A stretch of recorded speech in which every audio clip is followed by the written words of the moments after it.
Welcome to Soundtrack Your Life, a podcast about soundtracks, music, and movies.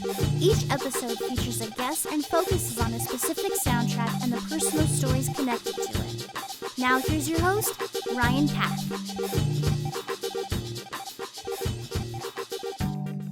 Hey, it's Ryan. This is the Soundtrack Your Life podcast. Thanks for listening. Today we are going to talk about the 1980 iconic film Xanadu, directed by Richard Greenwald. My guest today is the owner of the Roots and Blues Festival in Columbia, Missouri, as well as the writer of the Listening Gallery blog.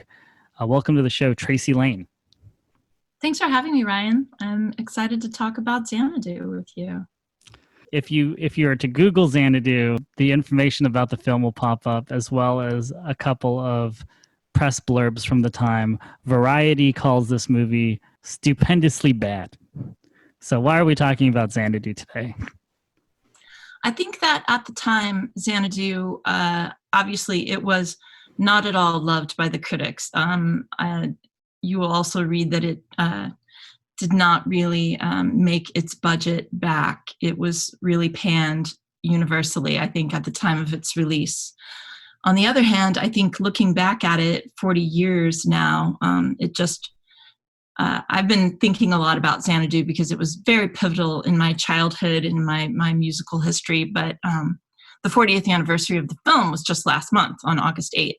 So I just rewatched it recently and then written a blog post about it.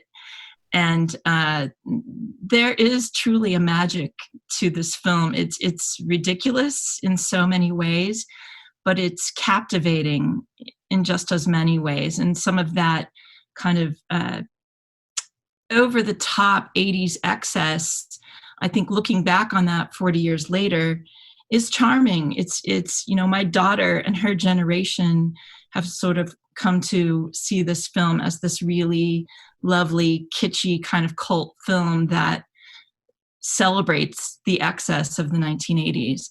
But there are a lot of things, a lot of complexities about the film. Like we can certainly discuss the pros and cons of this crazy plot, but I don't think you can argue about the soundtrack. The soundtrack is solid. I mean, those 10 songs they're brilliant. I mean, Electric Light Orchestra is a remarkable band. I think they were also sort of before their time. And Xanadu was really the vehicle that moved Olivia Newton-John from country artist to pop artist. And then she went on after a decade of the 70s of being a successful pop artist, which is where I grew up on a farm in the country. I am a farmer's daughter.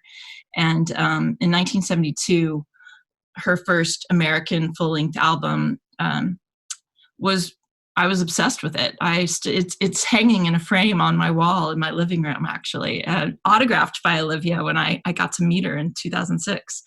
So my fascination really, you kind of have to go back 8 years to 1972. I'm this farm girl, mostly exposed to country music because that's it was the format of where my environment. And I also listened to a lot of sort of that Southern California, Laurel Canyon stuff. My mom was very into Linda Ronstadt and Joni Mitchell and Jackson Browne. So I was listening to that stuff. And then Olivia Newton-John came along and she was sort of in that world, that sort of not quite pop, not quite country, not quite folk sound. And I was a big fan. So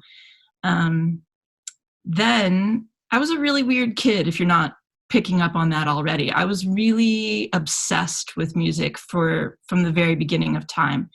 And so when I went to kindergarten, I was really into Broadway soundtracks. We could talk about that aspect of soundtracks too, especially Funny Girl. I took this Funny Girl soundtrack to my kindergarten classroom. I was really shy and introverted. I didn't have any friends. I much preferred being alone in my bedroom, singing along to these Broadway records than like playing with other kids. And so But I really thought that when on your birthday, you got to bring your favorite record to school in kindergarten and play it during snack time. And I just thought for sure that when my classroom heard I'm the Greatest Star by Barbara Streisand, that like everybody was going to want to be my best friend. It did not go like that at all. I was kind of booed out of the schoolroom, and it was a crushing day for me. That was actually my first obsession of soundtracks, was the Funny Girl soundtrack. I saw it on TV when I was 3 years old, and I was pretty obsessed with that for quite a while. So anyway, at the end of kindergarten, my mom really was like, what do I do with this weird kid? She just wants to sit in her room and listen to records, and she has no interest in making friends. So she bought me a pair of roller skates, and I started going to the local roller rink in town, and that was in 1975.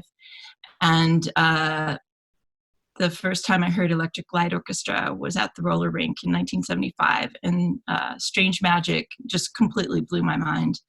I had never heard those soaring sonic kind of sounds in music before. You know, I was mostly listening to folk and country and some soul too. I was also obsessed with Soul Train in those days, and Jackson 5 was my first concert actually in 1973. Wow.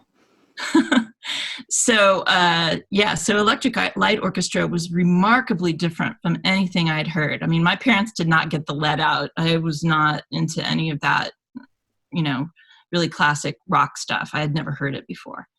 And so, so I'm this elementary school kid obsessed with Olivia Newton-John is my favorite female country artist. And then Electric Light Orchestra is my favorite rock band. And then when the summer that I turned 11, Xanadu comes out. And there could be nothing more thrilling for me than these two artists to come together and make a soundtrack. And the thing that was really cool was that they released 4 singles before they released the full album and before the film came out. So like all summer long, I was listening to these singles and just trying to figure out what is this movie about, right? Like, the first one is Olivia's Magic. And it came out on my 11th birthday, which I thought was magical, of course. And then there's like the two ELO tracks came out all over the world. And what was the other one? I'm looking at my cheat sheet. I'm Alive. And both of those songs were just spectacular. And they're playing them at the skating rink. And then Xanadu comes out. And then finally, the end of the summer in August, the movie comes out. And so I live in this really small town. And in order to be able to see a movie when it comes out, you got to go to the city. So my mom drives me 3 hours to Kansas City so that I can see Xanadu on opening day in 1980. Wow.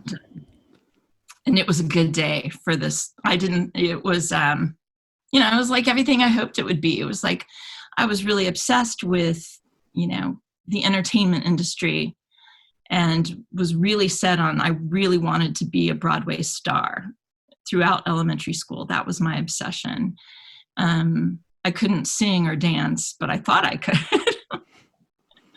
So, Xanadu opened this other side of the entertainment business that I'd never really seen before. Like Danny McGuire is a club owner. And then, you've got Sonny Malone, who works for a record company, and he paints these album covers that they hang outside of Tower Records. And so I'm seeing all these other aspects of the entertainment business that I'd never seen before. And I'm like, oh, okay, there's got to be something in LA that I could do.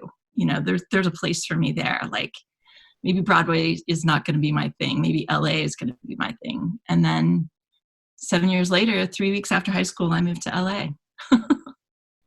Yeah. So the film was shot in Los Angeles, right? It's a lot of sound stages.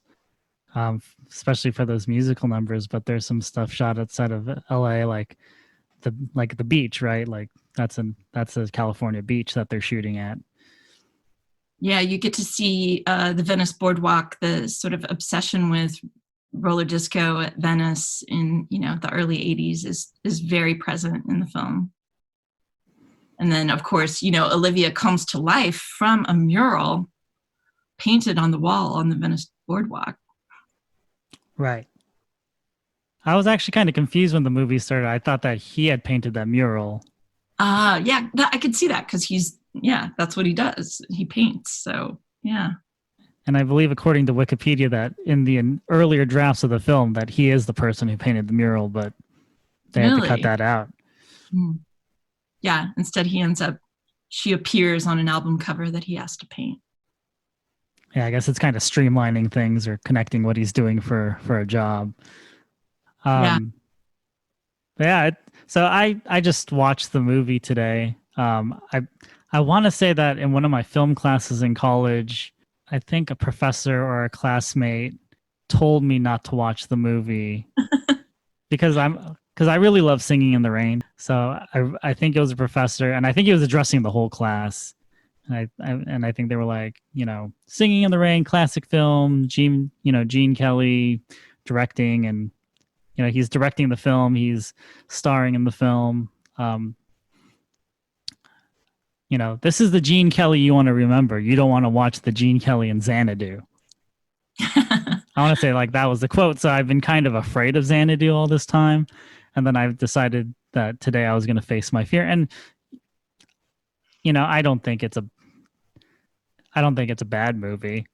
Like it's a flawed film. It's a movie of excess. It's I don't think Martin Scorsese would call it cinema, but it like my friend used to host like a bad movie night at his apartment, and I don't think I think Xanadu's too good to be a bad movie. Yeah, I think it has truly evolved. I think that time has caught up with, this concept was maybe a little too lofty, maybe. I'll use that word. Probably not the best word, but at the time to sort of, it's a musical, it's a love story, it's got mythology, it's got the Gene Kelly dancing classical Gene Kelly style. You got a sort of reimagining of the Z Cavaricci boutique in Beverly Hills in one scene. You got the amazing, there's the amazing architecture that they used, the Pan Pacific building, which was an icon in Los Angeles, and that was Xanadu. So, and then this roller skating muse recites this Samuel Taylor Coleridge poem about Kubla Khan's Xanadu to Gene Kelly's character, and voila, Xanadu is born. So there's a lot happening in there for sure. And then there's that crazy animated scene that just makes no sense. It has nothing to do with the whole plot of the film, and it seems pretty long considering that it doesn't really carry any sort of plot points. But I think, as you said, they're just looking to sort of do everything, and in order to make this film of excess, well, there has to be this animated musical scene, where a roller skating muse then turns into a bird and then turns into a fish. Why not? Yeah, it seems like, I don't know, like if it feels like midway through the production of the film, like they just came upon all this extra money and they just needed to find like ways to spend it. I actually read that they had to create that animated scene because part of the deal with Jeff Lynne and Olivia Newton-John was that they each had to have the same number of songs, and they couldn't find a scene to put this song, so they created an animated scene in order to fulfill the contractual agreement with regard to the music. Yeah, it feels like there's a lot of different creative forces at play, like all pulling in different directions in the movie. Like the Gene Kelly number at the beginning of the film where they walk into where he and Sonny, his character, and Sonny, they walk into his house, which looks straight out of like Singing in the Rain. Mm-hmm. And I think he even like I don't know if it's a meta joke. He goes, a silent film star used to live here. Mm-hmm. So Sonny leaves and then he reminisces about the old times. And then he does this big sing and dance number, which looks straight out of, a peak Gene Kelly MGM film. Right. And he even like mugs in the camera and like pulls on his face and stuff, like all very vintage, like very, very Gene Kelly classics. yeah. So it seems like that was kind of shoehorned into the film to like satisfy Gene Kelly, or even like when he's like trying to like when they're talking about the opening night of the club and they bring him into the clothes shop, like he's even like super like he's totally mugging in there as well. Yeah. And actually, the Gene Kelly character in this film is based on a character from his 1944 film called Covergirl. He plays Danny McGuire, who's a club owner in the 40s. And then in Xanadu, Danny McGuire is this, kind of, sort of disgruntled by the industry older man living in this mansion, apparently near the beach, I guess. And his character is Danny McGuire, who once owned a club, and he reminisces about his club. And apparently Olivia Newton-John was also his muse when he opened his club in the 40s. So I found a quote from Gene Kelly about the film, and he actually thought it was a good concept. While people are like, "Oh, I can't believe this is the last movie he ever did," and they compare it to Orson Welles' last film was the animated Transformers film, which I loved as a kid, but I can understand why people would think that's kind of a sad exit to the film world. In Gene Kelly's opinion, the concept was marvelous, but it just didn't come off. That's interesting, because I've always sort of wondered, I always thought he must have looked at that script, and I always thought, how in the world did they ever talk him into doing it? I can't imagine reading that script and being like, I'm Gene Kelly and I should totally do this movie. But well, that's good to know. He was totally on board. It's exciting. It makes me happy to know that. I'm glad you shared that. He roller skated, in that film, and he was what, I think 68. 68. Yeah. I mean, I can't even imagine. I was obsessed with roller skating in the 70s, but I wouldn't even dare to get on roller skates now in my 50s. So I can't imagine doing it at 68. But I think that's one of the really sort of exciting moments of the film too. Like at the very end, when that song Xanadu starts and the first thing you see is Gene Kelly on roller skates, flying down that corridor inside what is you're supposed to believe is the Pan Pacific Theater. I don't know. There was just something really joyous about that scene, I think. Oh, I agree. When I saw it, I couldn't stop smiling to watch Gene Kelly roller skate around that rink. Synchronized roller skating at that. Mm-hmm. Yeah, with all these people in their little 80s silk shorts behind him, like this whole like army of roller disco dancers following Gene Kelly. It doesn't get much better than that when it comes to, just the magic of cinema. That's true. So he did have good things to say about the movie, though I don't know how much we should trust his judgment. So I found this out while also researching the film. So he was actually asked to direct The Sound of Music. Wow. And so the screenwriter Ernest Lehman came to his house to pitch The Sound of Music to Gene Kelly. And Lehman has also written North by Northwest and Hello, Dolly. So, he's not like this new kid out of college who had this idea for a movie. And Gene Kelly escorted him out of the house and said, go find someone else to direct this piece of shit. So I think what we're learning today is that Gene Kelly had very eclectic taste. Yeah, I think that's a good way to put it. So yeah, let's talk about the soundtrack, which sold over 2 million copies, spawned 4 big singles. So they didn't arrange the songs chronologically as they appear in the film. There's a side A and a side B. So there's the Olivia Newton-John side, and then there's the ELO side.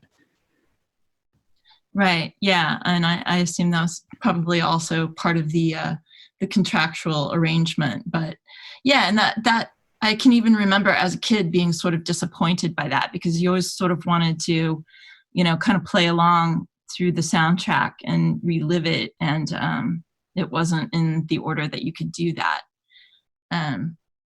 So I do remember being slightly disappointed by that as a kid when I got my hands on the album, which is right here, by the way. Wow. So That's an original pressing, huh? yeah. That's very cool. I was gonna say that I feel like, you know, ELO is one of those underappreciated bands, even though they sold a bunch of records. They're in the Rock and Roll Hall of Fame.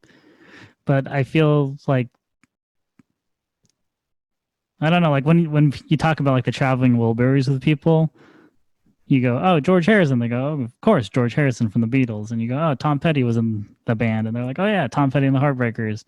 Bob Dylan, of course, Bob Dylan. And then you go Jeff Lynne, and they go, who? You're absolutely right. They are, I think, one of the most under memorialized. Can I use that word? But because you're exactly right. In the 70s, they were playing stadiums. They were a huge, huge band. They had massive numbers of hits. Out of the Blue was like a triple platinum album in 1977. I mean, they were a huge, huge band, but people don't remember the name. And they definitely don't remember Jeff Lynne's name. I mean, I was so excited when they toured 3 years ago. And I remember just telling all my friends, you know, like, oh my God, I'm going to go see ELO. And people were like, who? Who's ELO? Like they thought it was a new band. Like I was going to go see some like indie underground new band, you know? And I'm like, ELO, like Strange Magic, Evil Woman, Xanadu. And they're like, well, I know those songs. I've never heard of ELO. So yeah, I don't really understand that. I don't really get how a band can be that big and their names can be preserved in music history, but the band name itself, I don't know if it was just too complicated. Electric Light Orchestra was just too hard for people to remember. I don't know. Yeah, because they have a distinct sound. Like when I hear one of their songs, even if it's one I'm not familiar with, like I can tell like, oh, that's Electric Light Orchestra because of, you know, the vocoder and the different synthesizers. They're like starting to kind of come back in the public consciousness now because Mr. Blue Sky's shown up in movies everywhere. Yeah. Because it was in the Eternal Sunshine of the Spotless Mind trailer. Mm-hmm. And people liked it so much that they just put it on the soundtrack, even though it's not in the movie. And then it also opens up Guardians of the Galaxy 2. Right. Yeah. Yeah. Which is a good way to get the kids into ELO, I guess. Mm-hmm. Yeah, I love what Guardians of the Galaxy has done with music. They've really picked some true gems from the 1970s and early 80s and put them in their soundtrack and really, you know, brought those lesser known artists to the mainstream for a new generation. I really respect what they did. You know, I mean, Glenn Campbell's Southern Nights, to hear that like in a space movie, like that was crazy, crazy cool. But I loved that. I loved both of those soundtracks. And I think, there are a lot of electric light orchestras that have emerged through soundtracks in recent years. I'm trying to think of another example, but I know I've been pleasantly surprised at several occasions where I'm like, oh yeah, that's ELO. Yeah, it's awesome. So I think we have to talk about the the roller skating aspect of Xanadu and that cultural sort of what's the word I'm looking for? I'm struggling with my words today. I apologize, Ryan. Cultural phenomenon of Mm-hmm. Out of all the different elements in the film, I think that is the one that took me most by surprise. Was the incorporation of all the roller skating in the movie. And I like the scenes where Sonny Malone, the younger, sort of ingenue who becomes Gene Kelly's character's partner in the club, his wearing and not wearing of skates, how, I think there's a lot of, that's one of those problematic parts of one of the many problematic parts of this film. But, he's skating down the boardwalk and then in the next scene, he's running down the boardwalk, and then he's at the Pan Pacific Theater and he's on foot and then suddenly he's inside of it roller skating. Like, I don't know if this is all because of, his muse's magic was providing skates whenever he felt the need to suddenly be roller skating. But that's one of those, there are a lot of scenes like that where it's like, he's skating, he's not, he's skating, he's not. But Olivia is pretty consistently skating throughout the entire film. There are very few scenes where you don't see her on skates. The one you were referencing where they're in the boutique when they're shopping for Gene Kelly's new clothes, I think that's one of the few scenes. And then, of course, when she's skating with Gene Kelly. So maybe that's it. In the scenes where she's dancing with Gene Kelly, those are the few times you see her wearing shoes. And I like that in both, in that scene, she's wearing, we should also, another cultural phenomenon of 1980, of course, the leg warmers that she wears over her high heels and also over her roller skates. And then the bird that is Olivia in the animated scene also wearing leg warmers. Oh, I didn't catch that. So of course, I had to buy leg warmers that day, right after seeing the film. Like that was number one priority: buying the soundtrack and then buying some leg warmers. And I actually I did kind of try my best to replicate Olivia's look when I would go to the local rural roller rink in mid-Missouri. I would wear a dress and I would wear my leg warmers over my roller skates. And then I had this thing where, because there's 9 muses, right? So I had this elastic belt that I would put around my waist over my dress. And then I would tie 9 scarves to my belt so that as I, sort of floated around the rink floor, my scarves would flow like her costumes. Cause she's got these kind of crazy layered costumes, right? All of her dresses throughout the film, and then her sisters too. When all the muses come to life at the beginning of the film, there are these flowing, sort of layered, silky, scarfy looking skirts. So I did my best to replicate that, and that did not bode well in my, that didn't change my popularity by any means, but I didn't really care. It was good. I loved feeling that, the box fans blowing through my scarves at the roller rink. Sure. My favorite roller skating scene from the film is right at the beginning where his friend offers him a ride in his van, and instead of getting in the van, he holds onto the back of the van in roller skates. Yeah, that is a good one. And I thought that was part too, where he's on one of those scenes where he's on roller skates and then suddenly he's not. At the beginning when he sees Olivia Newton-John's character, she skates by him on the boardwalk, and he's on skates and he's trying to catch up with her on skates. And then he realizes he can't catch up with her, so he takes a random stranger's moped, and he suddenly, then he's driving a moped without the skates. And then, he would have crashed either way, I guess. Yeah. With skates or without skates, he was destined to crash on that moped. Yeah. Because then, it's the crash. Then he sits and has his cup of coffee with Gene Kelly, and, the magic ensues. Yeah, Gene Kelly playing the clarinet on the beach. Oh, yeah, right. That is also sort of a pivotal moment for me, that those rocks, at Zuma Beach, which is actually the very first scene. You see it several times where Gene Kelly's playing his clarinet there. And that was one of the first places I went. Coincidentally, I had no idea that that's what was going to happen, but I had a friend who lived in Malibu, and my first week living in LA, she took me up to Zuma to watch the sunset. And I remember sitting there on those rocks and realizing, like, oh my God, this is the place where Gene Kelly plays his clarinet in Xanadu. Like, I've arrived. I am here. This is magic. It was meant to be. It was meant to be. Yeah. So I know that you were a fan of Olivia Newton-John, the singer. Were you a huge fan of Grease as well? I was a fan of Grease. I think it's interesting because at the time, that also was just so hugely popular, and I was already obsessed with Broadway musicals. So not that I had ever actually seen one in real life because I lived in rural Missouri, but the concept of it, like I would see Broadway players on Johnny Carson's show, and they would sing and dance and talk about their musicals. And And then I would get my mom to buy the albums, and I would listen to the albums. So once Olivia Newton-John, did this film adaptation of a Broadway musical, that again heightened my my fandom of her, because that was my goal at that point in my life, was to be a Broadway performer. So looking back on that character now, though, I just think that it's such a really, really negative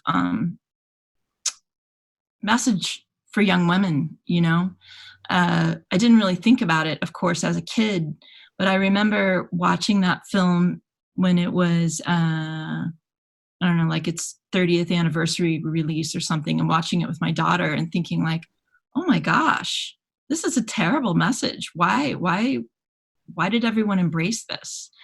But anyway, but it's fun. It's a fun soundtrack too.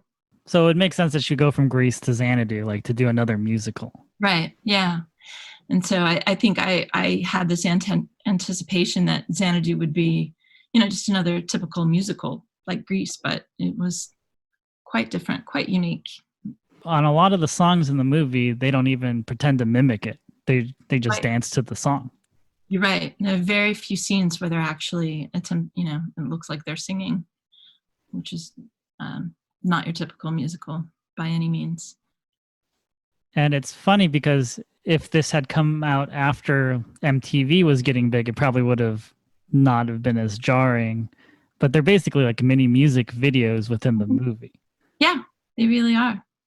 Which is interesting that you say that, because that is sort of what I landed on as my sort of vehicle into the music industry, because I wanted, I had this desire to be part of the entertainment business. But as I said, I didn't really have any talents, but I was 6 feet tall by the time I was 12 years old. So, by the mid 80s, by the time I graduated from high school, that was like being a fashion model in music videos was a career. Like that was something that a lot of people, like Paulina Porizkova and a lot of other big fashion models of the 80s, that they sort of arrived on the waves of the MTV music video.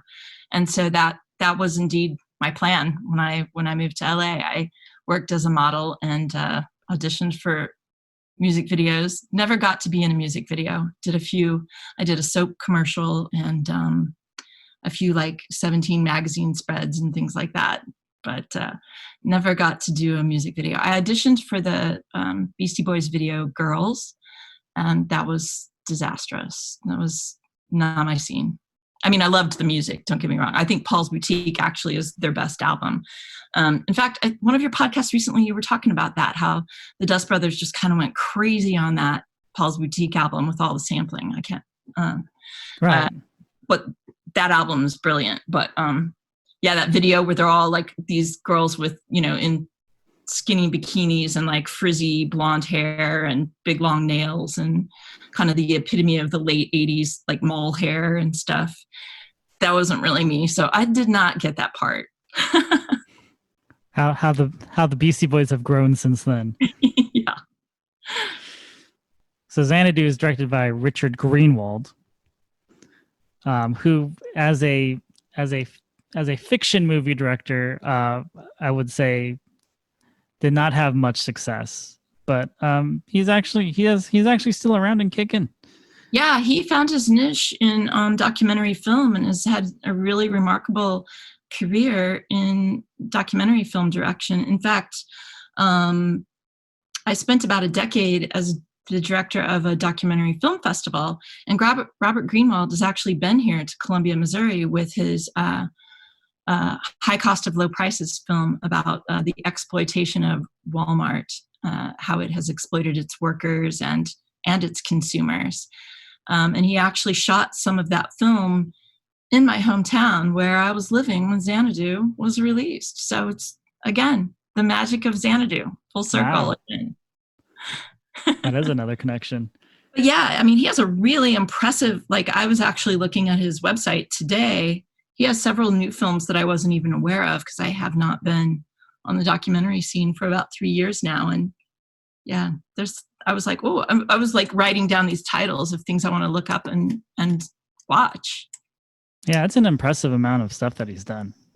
And he also directed The Burning Bed, which was it was really groundbreaking at the time. I don't know if you're familiar or not with that, but it was an early 80s television film, but it was really the first time that the media shed any light on domestic violence. And Farrah Fawcett played the battered wife and I believe, won an Emmy for that role. He may have won an Emmy as well. That was a really sort of groundbreaking film at the time to show something like that on television. Usually people who bomb at the box office with a movie, not that Xanadu is a bad film, but usually when a director starts their career off with a movie like that, usually they don't recover, but it's good to see that he found his niche. Yeah, absolutely. I was happy to see all of the things that he's done. But you're absolutely right. It definitely bombed at the box office. There's no denying that. And apparently Xanadu helped inspire the creation of the Razzies, or what was called the Golden Raspberry Awards. Yeah, I read that was sort of the inaugural film, I guess, of that, and one kind of swept the Razzies that year, I think. It was between that and a different film. I'm trying to look it up. They'll double feature Xanadu and this other film at like drive-ins for cult movie night. Yeah. Can't Stop the Music. Yeah, I'm not familiar with Can't Stop the Music. From what year, do you know? Can't Stop the Music was also 1980. It was another musical. Okay. But I guess because of the proximity of when they were released and because they're both considered pretty terrible at the time, they get paired together for double features, and they get paired together, and they were paired together at the Razzies. I think Can't Stop the Music probably prevented Xanadu from sweeping all the Razzies. So I think, having lived through the 80s, if you really want to see bad cinema of that era, I recommend Roller Boogie USA. Okay. I've never heard of that one. Obviously an attempt to capitalize on the roller disco scene, also mostly shot in Venice Beach. Linda Blair is the lead actress, and it's not great. Yeah, it doesn't sound great. I thought it was so funny that this rock club that it's not a rock club, this music club, right? They have this hybrid vision, right? So Danny McGuire. Yeah, we got to talk about that scene. So Danny McGuire and Sonny Malone. Danny McGuire and Sonny Malone. They have this hybrid vision where Gene Kelly is imagining like a big band, and basically he's imagining a club from his era. Right. And then Sonny Malone is imagining a club from the current era, from the 80s, as he says, like loud guitars and synthesizers. And it's actually a pretty phenomenal production. I believe really it's the Tubes, right? It's the Tubes. And then on the other side, you've got, like this sort of replication, I guess, of like the Andrews Sisters and an orchestra behind them. Yeah, but the merging of the sound and the actual sound stages as they blend together, I think that's the most remarkable scene of the film. And actually, I also think it's one of the best songs from the film, and how they take those two very distinctly different styles of music and blend them for the second half of the song. It's a beautiful thing, I will say. I think I think if they had a better cinematographer, I think that scene would have popped a little bit more. I don't know if Xanadu would become a great film with better production, but I feel like there's a better film underneath some of these layers of excess. If that makes sense. It does. Yeah. Like with the amount of wipes that they use in the film, and wipes with sound effects. Those are really bad. You're right. Near the end of the film, they do these wipes with the X from Xanadu. Like it's a lot, and it's a lot of unnecessary The ones with effects. the sound effects are the best, though. I mean, it's just you literally laugh out loud. It's so ridiculous. Yeah, yeah. I had forgotten about that. I'm glad you brought those up. Those are pretty funny. I haven't watched. Well, I watched it. I guess you know, I watched it just a few weeks ago before I wrote that blog post. So, but yeah, that's definitely worth mentioning for sure. I've introduced this film to a few of my friends, and I always start with, okay, just so you know, like, this is considered one of the worst films ever made.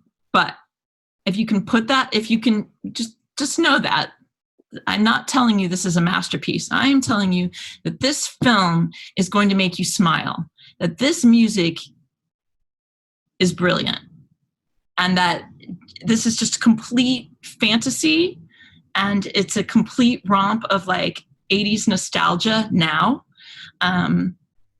Just enjoy the ride and laugh out loud, because some of, like you said, some of those little edits and things, they're so ridiculous. You can't not laugh out loud at them, but I think it adds to the charm of it, 40 years later. I like too where he goes into work every day to like paint these giant murals, and he's constantly just leaving, like he's just, all of a sudden he just walks out, and yet, he doesn't get fired. He actually quits his job, which is kind of remarkable that the Sonny Malone character even has a job, because he seems to kind of come and go as he pleases. But yeah, I like how, in Los Angeles, they just keep running into each other at these different places. And if you sort of are familiar with the landscape of Los Angeles, you know that Zuma Beach and Venice Beach are not close to each other. You know that Tower Records is not close to Venice Beach. And yet, he roller skates from place to place in these shots that are, and then the Pan Pacific Theater. I mean, I like that scene when they're at Venice Beach, and then they're roller skating, and suddenly it's like, oh, we're at the Pan Pacific Theater, which is like, way far inland, right, where that once stood. Well, it shows how it's why they're so fit in the movie, because they're just rollerblading for miles. Mm-hmm. Roller skating, not even rollerblading. Right. And then when he's so strong that he breaks through that brick wall at Venice, that's also, pretty impressive. Talk about strength to just like skate right into the wall. Yeah. I honestly thought he was gonna try to skate into the wall, and then he was gonna knock himself out, and then he was gonna have this dream. But they just said, hey, let's just have him go through the wall. Let's just have him enter the different dimension.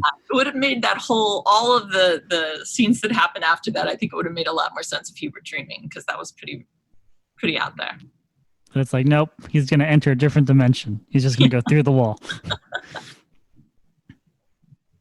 And have this long conversation with Zeus.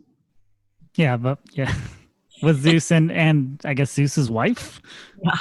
Basically getting permission from Kira's parents for her to go live in this other realm with him, which it doesn't seem like he gets permission, but yet then she's there, right? Like, don't you, at the end of that scene, you kind of think like he's never going to see her again. She's gone. And also, if she wasn't scheduled to be the entertainment that night, I mean, she was the headliner of the show. So not sure how that all came to be. It's their big opening night, and apparently Kira was the headliner. And right. And her sisters. So yeah. There seems to be a scene missing somewhere in the film. So she does her song after he leaves the dimension, right? Which is a ridiculous thing that I just said. But I believe she does her song, and then she leaves, I guess, to a different part of the dimension. And then I think Zeus offhand is like, I guess maybe we should let her like have a little bit of independence. Well, and then there's also the scene, I think it's right in between those two scenes, where he again is, up at Zuma with Gene Kelly's character, and he's telling him that he's not coming to opening night because Kira's not going to be there. So he's just like done with the club. Like, I mean, what a lousy thing to do to his new business partner. I mean, Gene Kelly's character has put up all the money for this whole thing, and now you're not going to show up to opening night because your girlfriend can't come, because your roller skating muse girlfriend can't come to the party. You're just out. But then he's there and she's there at the party. Yeah, and Gene Kelly's just having a good time roller skating around the club. I guess maybe he thought he was going to be the main act since, you know, she wasn't planning to show up. And then there she is. I do like in that scene also that she does do a sort of a, you know, a nod to her country roots. She does a country song and she's got the cowboy hat and the cowboy boots in that scene too. One of the many costume changes in that scene. Yeah, but that song is not on the soundtrack, correct? It is not. It was actually a B-side of one of the singles. But no, it is not on the soundtrack. So Xanadu came out in 1980, and 1981 is when Physical came out, which is, I feel like, the song that everyone knows of hers now. Mm-hmm.